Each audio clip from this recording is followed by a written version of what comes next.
Ayan, kalma. Ako lang 'to, ang inyong lakwatserang teacher. Kaya naman samahan niyo naman ako sa isa namang edisyon ng galaan patungo sa pagsanghan, patungo sa Lumban, Laguna. Actually, and madadaanan before papuntang Lumban is yung pagsanghan. And kitang-kita naman sa weather and katatapos lang namin sumugod sa ulan. And luckily, and tumila na yung ulan pagdating namin sa pagsanghan.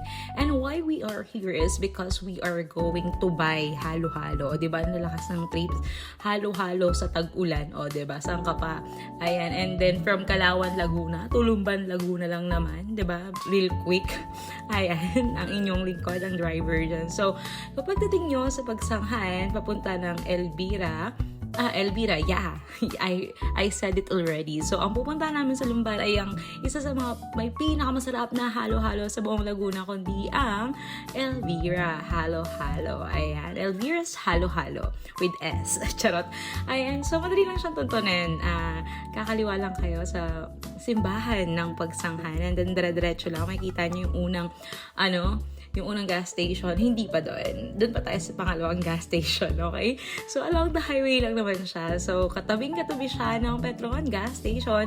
On the right side, kung galing kayo sa pagsanghan, kitang-kita niyo ng Elvira. Madalas, ang queue nyo doon is maraming parking na, naka-park na mga motor, sasakyan. Ayan, on the right side. O, diba? Ayan ang Elvira. Siyempre, di pa agad bababa, magpa-parking muna. Ayan, at dahil nga nakahanap na ng parking, let's go inside the Elvira store. So, dito natin matitikman ang halo-halo na aming dinayo mula Calauan hanggang Lumban. O, diba? Bongga, kung kailan umuulan, doon pa nag-trip, naghalo-halo. Ayan. Bakasyon ngayon at food trip ang aming dinayo. So, ito ang menu ng Elvira. I think it's not updated yet kasi hindi pa yata nila bago ngayon. And sinong kasama ko? Ang aking Mudra Bells. Ayan. Ang aking kasabwat sa kainan. Ayan ang aming order. O, take out na lang namin kasi para sabay na kainin.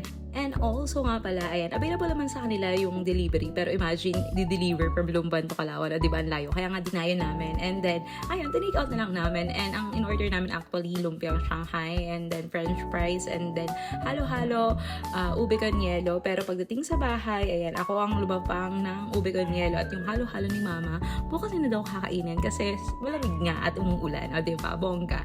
And that's all for today's video. Sana makapunta rin kayo sa Elvira at natikman ang kanilang napakasarap na halo-halo. Napakasarap naman talaga, kaya paulit-ulit yung napakasarap, di ba? Ayan, and that would be all for today's video.